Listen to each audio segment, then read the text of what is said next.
Hey guys, welcome back to the Move Project. It's episode 79. Today we're going to talk about the overhead squat because I just received a message from my teammate from over the weekend. She's having a really hard time with overhead squatting. We know that she has limited ankle range of motion, but the question is, how do I get better at the overhead squat besides work on just my ankle range of motion? She knows that's an issue. She knows she's got to work on her hip mobility as well. But what's an actual tool that we can use to work on the overhead squat while doing the overhead squat? I'm going to answer that question in a second. All right, so let's watch Thomas here do an overhead squat. One more and then hold your dog for me. All right, stand over for you. All right, now go and show from the side real quick, Thomas, so facing me. Watch the depth that he gets in his overhead squat.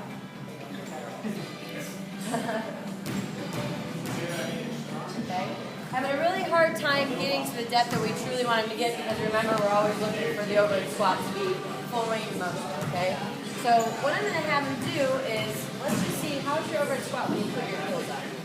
Alright, I'm pretty sure that I know that it's his ankle range of motion. This is going to give us a lot more information. Alright, the depth and the angle of the spine and the tibia here is perfect, so we know the alignment would be better if we had better ankle range of motion. We simply took the ankle out and it became beautiful. Alright, so now, here's what the video is all about today. Can we do the overhead squat with feet flat on the ground? Alright, so not mess with the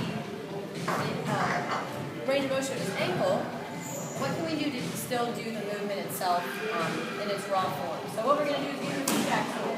I put this above his hips, okay, so it's around his rib cage. It's pulling him forward, which is going to create this neurological response where he has to make sure he moves back into it. So he's providing feedback, he's pulling him forward. He must lean back into it to stay vertical. Let's go to your overhead squat again. Nice, all right, full depth. Let's go all the way down.